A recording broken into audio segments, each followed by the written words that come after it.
Hello and good evening to everyone. Well, afternoon, depending on where you are in the world.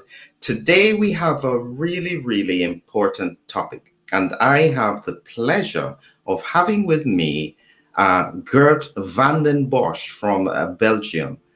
The difference is that Gert is truly an international vaccine developer, and he's here to share some very important and unique perspectives on where we are now in terms of the COVID pandemic.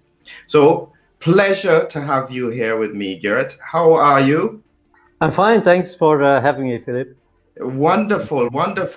Listen, I think the first thing that we have to clarify is that we have to explain you are someone who is in the vaccine development business, so to speak. What has that background been like? Well, I have a background essentially in, as far as vaccines are concerned, in industry as well as in the non-for-profit sector. So I have been working with Bill and Melinda Gates Foundation, Gavi, especially concentrating on vaccines for global health. And I've also been working with several different companies, vaccine companies, developing, of course, essentially prophylactic vaccines. And my main focus of interest has always been, in fact, the design of vaccines. So the concept, how can we educate the immune system in ways that are, to some extent, more efficient than we do right now with our conventional vaccines. Right. And so, in effect, this is the area of work you've been in. You develop vaccines. You are as well working with the Ebola vaccine as well, one of the really dangerous viruses we have out there in the world. How does that work? Is that easy to do? Well, I was not, let me be very clear, I was a coordinator of the Ebola program at Gavi. So we were interacting with several different vaccine companies that were developing Ebola vaccines, because it was important for Gavi to make the right choice, the right vaccine, in order, for this vaccine to be rolled out in the Western African countries that had this severe Ebola crisis back a number of years ago. So that was not, let's say, operational, practical work. This was more a role of coordination, but of course was also a role of assessing what would be the impact of using some of these vaccines in larger populations and in an area where an epidemic is really going on, because that's a very particular and peculiar situation. Yes. And so, in effect, we've had so much success over the past 100 years with some very big breakthroughs with vaccines, smallpox, measles, mumps, rubella, polio. Um, but we've struggled with other vaccines. Without going into the details, because this is very difficult to get across. But is there a difference with how viruses operate that make some easier to get a vaccine for? Well, I think we have, Philip, essentially, we need to distinguish, of course, between what we call acute self-limiting diseases. These are diseases that naturally come to an end, in a sense that ultimately the individual will eliminate the pathogen. Of course, some people may die, of course, let's be very clear. But those who survive will ultimately eliminate the pathogen. That is the vast majority of the vaccines we have been developing so far. I don't need to tell you that with other viruses, where we clearly see that they spread in a completely different way. They spread, for example, from cell to cell. They tend to be more intracellular. They tend to develop chronic infections where it's not self-limiting. It's not acute self-limiting. It's chronic.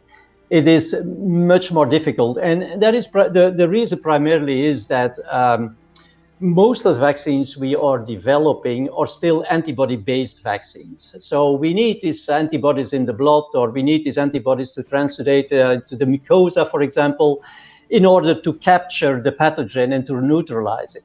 So some of the other bugs, they have a very insidious strategy, in a sense that they hide in cells that they can already at the mucosal barrier penetrate, immediately into cells, and then the cells may migrate, for example, to the lymph nodes. So they are shielded from the antibodies, and that makes it very, very difficult. Because we know that we can catch them to some extent in the blood, but what they do all the time is that they insert mutation and they fully escape to our antibody responses.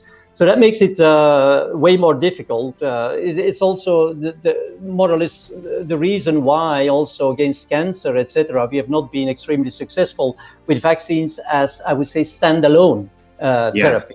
Yeah. Absolutely, yes. So it brings us into where we are with regards to COVID-19. Now, if we have 2020 vision at the moment, when we look back at the pandemic and where we started from, and I've always said that at the time when the pandemic started, when it got from China into Italy, into Europe, into the UK, I thought that the only way that we could manage this is to lock down and to prevent the spread of this very dangerous virus. We do have to stand back and see whether or not those decisions were correct. But as we said, hindsight is 2020. What would you say now, as we look back at the decisions we made then? Were we about on the right track? Did we make any mistakes? Well, frankly speaking, from the very beginning, and I mean, there is many people who can witness this or testify this, I always said that it was a bad idea to do lockdowns that would also affect the younger people, that we would prevent younger people from having contact, from being exposed. Because remember, the big difference back then was, of course, that we had a viral strain, COVID strain, that was circulating, dominant strain, and that was not highly infectious as those that we are seeing right now. Of course, when a new virus gets into a population, it immediately gets to the folks that have, weak immunity. And we know these people. This is to a large majority, of course, elderly people that have underlying diseases or are otherwise immune suppressed, etc.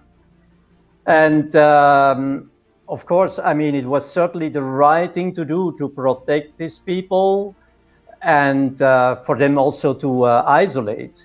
But we have to distinguish, frankly speaking, and that is what we have not been doing, between those people that have strong innate immunity. I mean, it's not, you cannot see, when you see a person, you don't know this, but we know that young people have quite decent innate immune response. And therefore, they are naturally protected. And even more, I mean, if they get in contact with coronavirus, it will boost their natural immunity. So therefore, from the very beginning, I disapproved, the fact that schools got closed and universities, and that youngsters were preventing even from having contact with each other. That situation is, of course, completely different if you look at vulnerable people. The virus comes in the population. There is no humoral immunity. There is no immunity at all, in fact. So nobody has been in contact. So the youngsters, they can rely on good innate immunity. Elderly people, I mean, the innate immunity is waning. It gets increasingly replaced by antigen-specific, by specific immunity as people get older. So these people very, very clearly needed to be protected. But it has taken a lot of time before we understood, in fact, how exactly the immune response and the virus were interacting. So there has been a lot of confusion, a lot of mistakes made. Mistakes, I mean, retrospectively. And that has also led to, bad control right from the beginning, I would say. And, so with that in mind, and where we are now, as we are, as countries across the world have been drifting towards the Christmas period, there's still a rise in cases. Countries had to try and lock down, mask mandates, and so on. But we all had the hope that vaccines would come and break the cycle. This is where clearly now, from your expertise, you seem to have a different thought about how we should have been thinking about vaccines then and even now. What is your perspective? Well, my perspective was and still is that if you go to war, you better make sure that you have the right weapon. And the weapon in itself can be an excellent weapon. And that is what I'm saying really about the current vaccines. I mean, it's just brilliant people who have been making these vaccines in no time and with regulatory approval and everything. So the weapon in itself is excellent. Question is this the right weapon for the kind of war that is going on right now? And there my answer is definitely no, because these are prophylactic vaccines, and prophylactic vaccines should typically not be administered to people who are exposed to high infectious pressure. So don't forget, we are administering these vaccines in the heat of a pandemic. So in other words, while we are preparing our weapon, we are fully attacked by the virus. The virus is everywhere. So that is a very different scenario from using such vaccines in a setting where the vaccinee is barely or not exposed to the virus. And I'm saying this because if you have a high infectious pressure, it's so easy for the virus to jump from one person to the other. So if your immune response, however, is just mounting, as we see right now with a number of people who get their first dose. They get their first dose, the antibodies are not fully mature, titers are maybe not very high, so their immune response is suboptimal. But they are in the midst of this war. While they are mounting an immune response, they are fully attacked by the virus. And every single time, I mean, this is textbook knowledge, every single time you have an immune response that is suboptimal, in the presence of an infection, in the presence of a virus that infects that person, you are at risk for immune escape. So that means that the virus can escape to the immune response. And that is why I'm saying that these vaccines, I mean, in their own right, are of course excellent. But to use them in the midst of a pandemic and do mass vaccination, because then you provide within a very short period of time the population with high antibody titers, so the virus comes under enormous pressure. I mean, that wouldn't matter if you can eradicate the virus, if you can prevent infection. But these vaccines don't prevent infection, they protect against disease. Because we are just, unfortunately, we look no further than the end of our nose. In a sense that hospitalization, that's all what counts, you know, getting people away from the hospital. But in the meantime, we are not realizing that we give all the time during this pandemic, by our interventions, the opportunity to escape to the immune system. And that is, of course, a very, very, very dangerous thing, especially if we realize that these guys, they only need 10 hours to replicate. So if we think that by making new vaccines and new vaccine against the new infectious strains, we are going to catch up. It's impossible to catch up. I mean, the virus is not going to wait till we have those vaccines ready. I mean, this thing continues. And as I was saying, the thing is, I mean, if you do this in the midst of a pandemic, that is an enormous problem. These vaccines are excellent, but they are not made for administration to millions of people in the heat of a pandemic. So that is my point. Is this equivalent then, because you mentioned this in your paper, is this equivalent to using either a partial dose of antibiotics in an antimicrobial or in a bacterial infection, where you then produce superbugs? Is this the kind of example that you're alluding to? Well, that is a very good parallel. It's also the parallel I'm using actually in the paper we just posted on LinkedIn, which, you know, should be so open for everybody. I mean, it's pure science, because as you were pointing out, Philip, the thing is, The rule is very simple. I mean, same with antibiotics. Either the antibiotics do not match very well with the bug.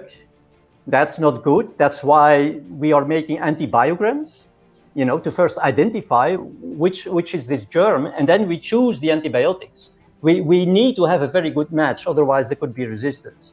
So when I compare this to the current situation, do we have a good match with our antibodies? No, at this point in time, we don't have a good match anymore, because we have this kind of like almost heterologous variants, so that differ from the original strain. So the match isn't very good anymore, and hence we see people are still protected, but they are already shedding the virus. So that is one thing. The other thing is the quantity, of course. You tell people, you take your antibiotics according to the prescription. Please don't, as soon as you feel well, that doesn't mean that you can stop the antibiotics. Same here. And I give just one example.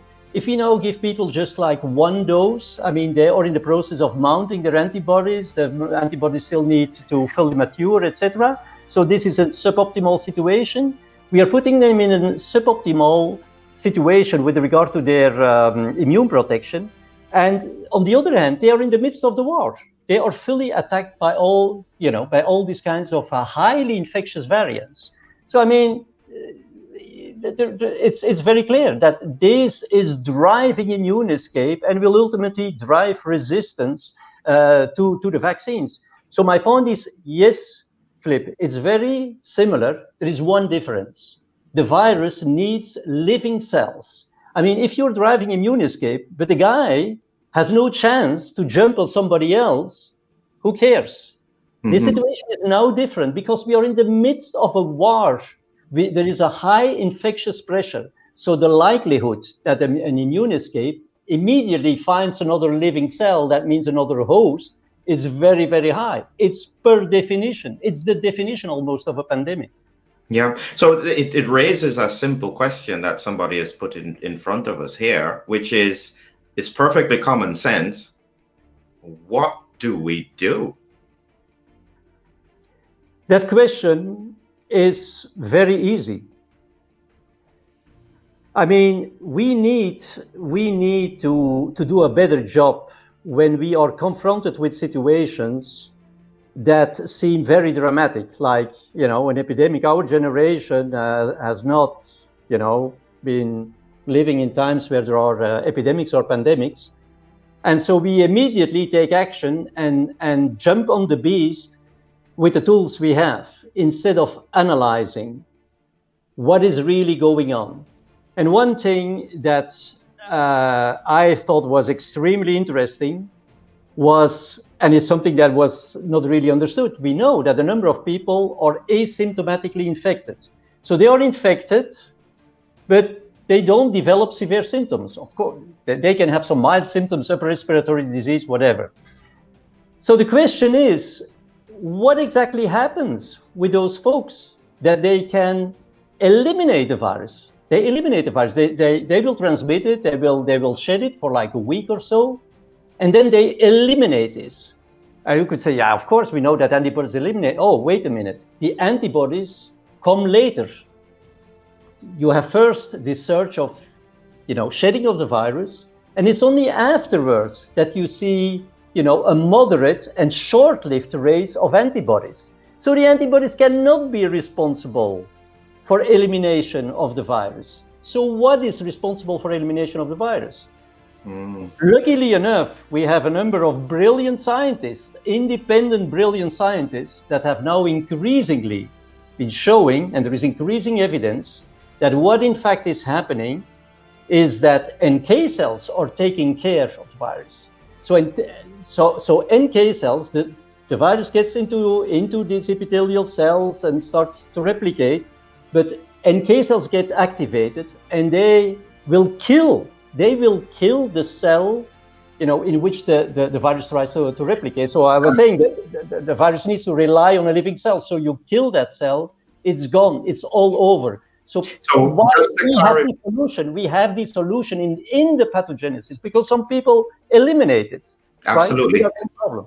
I just wanted to clarify because when you said NK cells, somebody may not quite know what you mean. So you mean No, non-killer cells. So it's a specific group of white not blood cells. non-killer cells, natural killer Natural cells. killer cells, sorry. Okay, yeah. Yes, yes, natural killer cells, a special group of white blood cells that go and take out the virally infected cells. Yeah.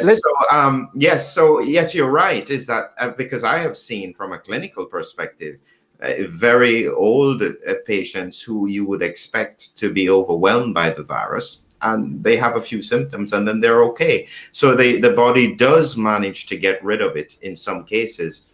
And so it raises the point that I've always been saying is that we haven't spent enough time understanding how the virus impacts the body and understanding how the pandemic then will impact the world. We've spent all of our time just going for solutions. Has that been a mistake? Of course, this has been the most important mistake. I think I'm not sure many people, and I was part of them. So in all modesty, I was part of them. Not sure whether many people understand how a natural pandemic develops and why we have this first wave, we have this second wave, and we have this third wave. And I mean, these waves of disease and mortality and morbidity, they shift from one population to another. So I'm saying, for example, the second wave, this was typically also the case with influenza, World War I, when basically more soldiers, young people, died in the trenches of influenza than from injuries or whatever. So first the elderly, I mean, weak immune system, etc. Then it gets to the wave of morbidity and mortality to the younger people, and then it gets back to people who have have antibodies. So we have to understand this first. How does this come? Why all of a sudden does this wave of morbidity and mortality shift, for example? Why are the three waves? How do we explain this? And also, how does it come that some people are naturally protected and others are not? What are these mechanisms? What are these molecular mechanisms? Because if we make vaccines and all these things, at the end of the day, this is going to interact at the molecular level. And we have not been understanding this. I was just explaining, we don't understand our weapon because we don't understand that prophylactic vaccines should not be used in the midst of an epidemic. And we don't understand exactly what the virus is doing. So we go to a war and we don't know our enemy, we don't understand the strategy of our enemy, and we don't know how our weapon works. I mean, how is that going to go? So that is a fundamental problem to begin with.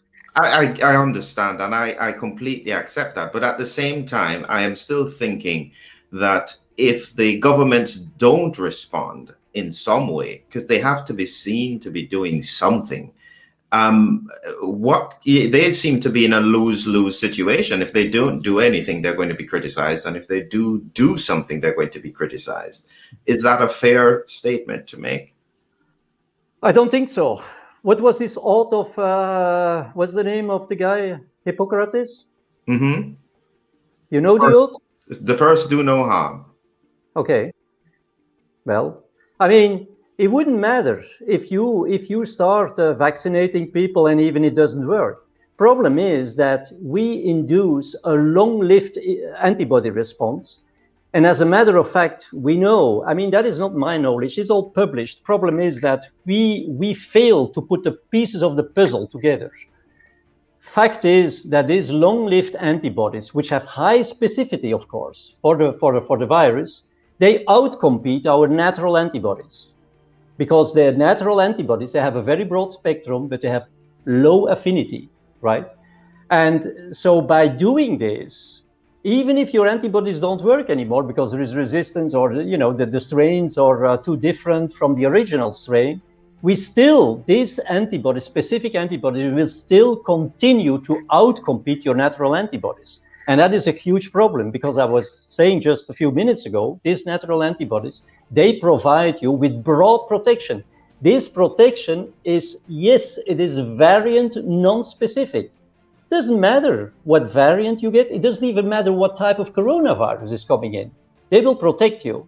unless, of course, you suppress this level of innate immunity, or it is, for example, outcompeted by long-lived specific antibodies. And so it's not like, okay, you missed it. Okay, let's try again. No, you did some harm. I mean, this is different from drugs. Immunizing somebody is installing a new software on your computer. Don't forget, I mean, these antibodies, they will be recalled every single time you're encountering a coronavirus, right? I mean, you cannot just erase this.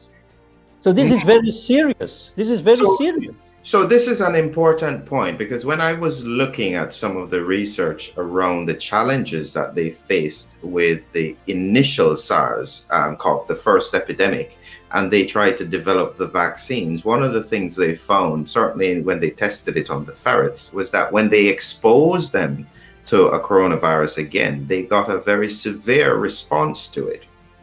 Is this what you're saying, that we are putting ourselves in a position where we can then have much more severe disease, even to viruses that should normally be quite benign?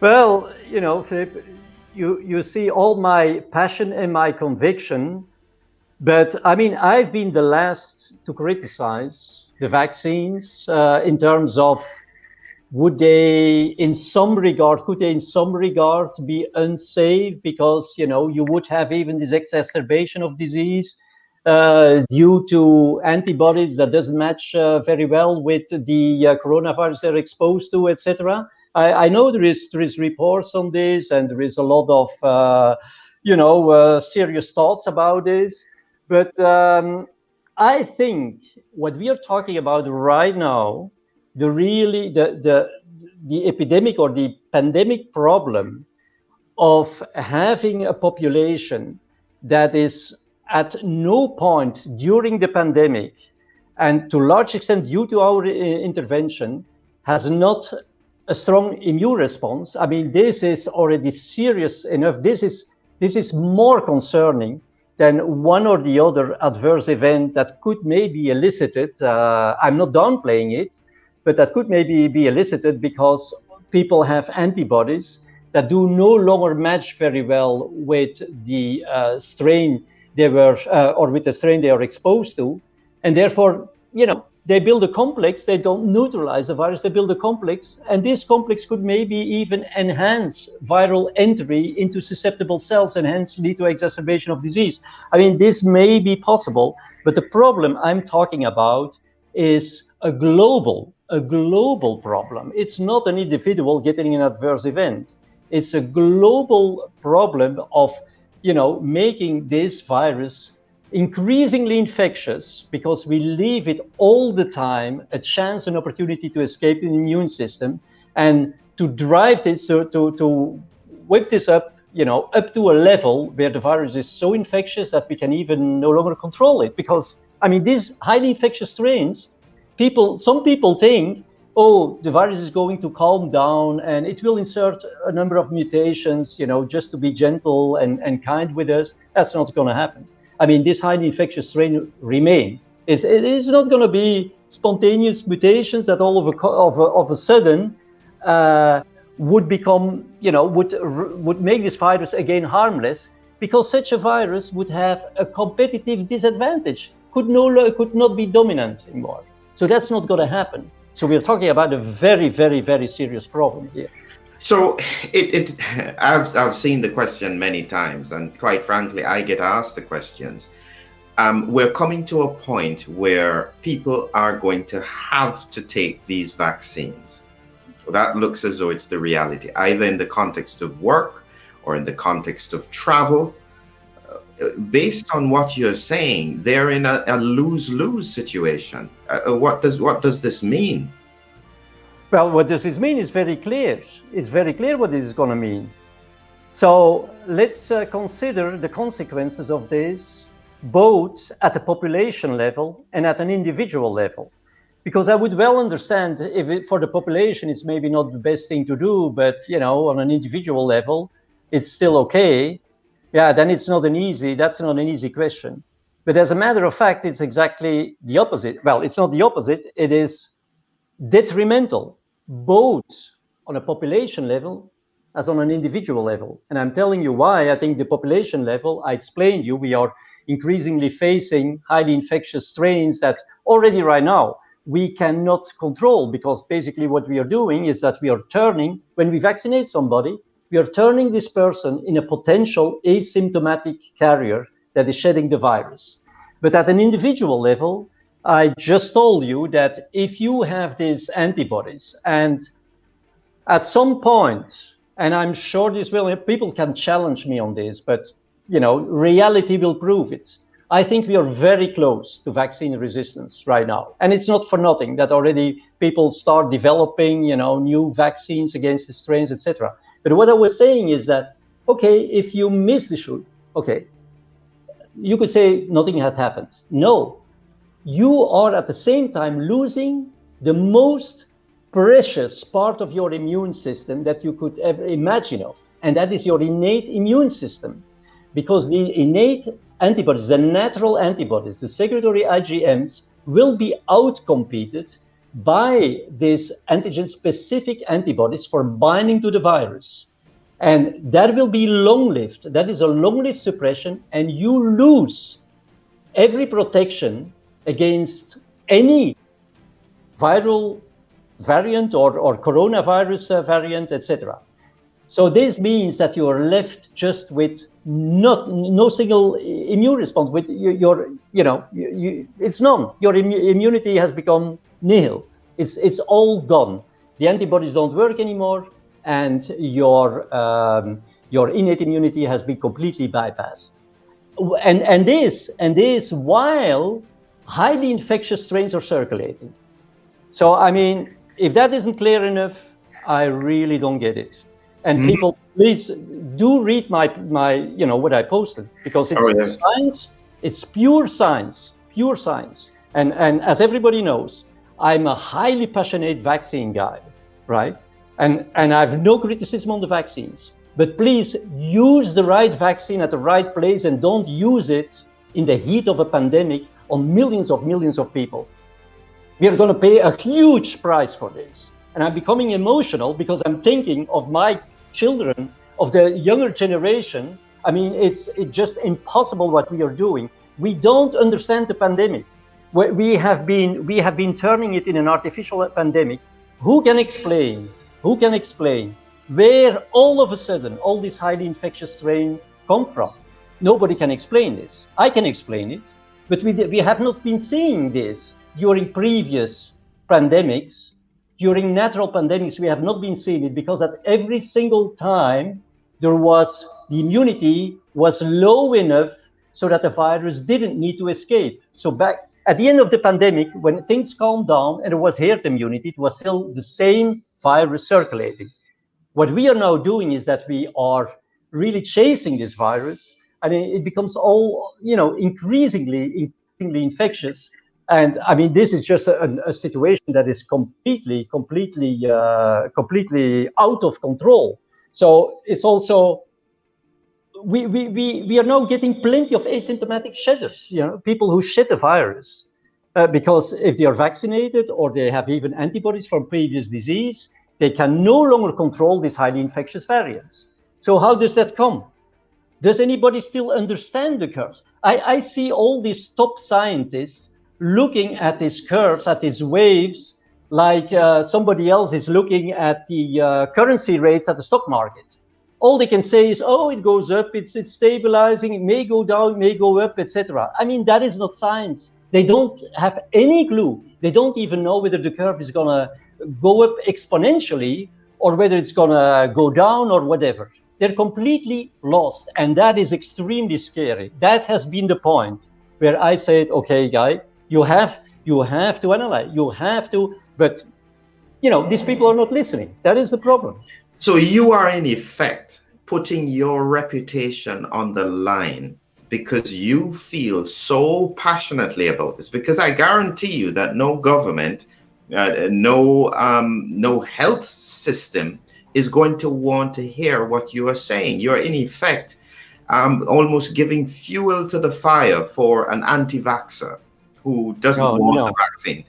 No. Well, no, not yet, because I've clearly also addressed some emails from anti-vaxxers. I'm not interested, but I'm clearly telling them that at this point, it's so irrelevant. Whether you're a pro-vaxxer or an anti-vaxxer, etc.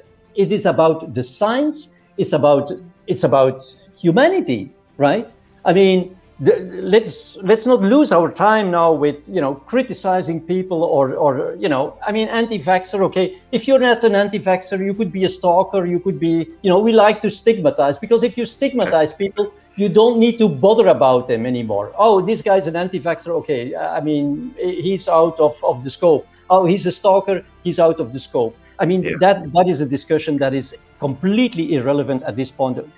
It's about humanity. And of course, I'm passionate. Of course, it's about your children. It's your family. It's my family. It's everyone, right? And it's simply, for me, I put everything at stake because I've done my homework, right? And this is simply a moral obligation. Mm-hmm. Right? Wow. There's very little one can say. As I said, when you position that you are in the business of developing vaccines and helping societies protect against infections through the use of vaccines, and in this circumstance, you are saying, hold it, we're doing the wrong thing here, it's very difficult to not listen to that. That's the truth. Well, Philip, the answer is very easy. This is human behavior. If we are having panic, we do something and we try to make ourselves believe that it is the right thing to do, till there is complete chaos and there is a complete disaster. And then people say, well, politicians will probably say, we have been advised by the scientists, and scientists, will maybe point to somebody else. But this is now a situation. I'm asking every single scientist to scrutinize, to look what I'm writing, to do the science, and to study exactly I call this the immune pathogenesis of the disease. And because I like people to do their homework. And if the science is wrong, if I'm proven wrong, I will admit it. But I can tell you, I'm not putting my career, my reputation at stake. I would not do this when I would not be 200%, convinced. And it's not about me, not about me at all. It's about humanity. People don't understand what is currently going on, and we have an obligation to explain this. And I posted my paper on LinkedIn, and I invite all independent scientists, please, to look at it, because this can be easily understood by microbiologists, immunologists, geneticists, plenty of, biochemists, etc., all the biologists, all these people who have elementary knowledge. It's not rocket science. Elementary knowledge of biology should be able to understand this. And I can only appeal to these people, to stand up as independent scientists and to voice, their opinion. Yes. That was a long point that somebody put on about the innate immune response, over the false overreacting of the innate immune response, leading to detrimental effects in other coronaviruses. So I think you have expressed this so well, Geert, is that I think that just hearing your explanation, the passion, the focus on the science, I think that that's as much as you can do. I think that I don't even want to say any more, because I don't want to lose that passion that you have just expressed, how much you are doing in terms of trying to see if you can make a difference with regards to the impact that we are having in this pandemic. We really, really appreciate that, Geert. We really, really appreciate that. I hope enough people shares this, listens to it, certainly because I'm connected with a lot of scientists. Please Connect with Geert, take a look at his paper, and see what you think. And as you said, let's make decisions based on science. That's the best that we can do at this point. Wonderful. Just stay on the line there. We're just going to close off now, Geert. So thank you again very, very much, Geert. And I hope maybe we can speak again in the near future to expand a little bit further on what you have said. Thanks, Philip, for having me on. Wonderful.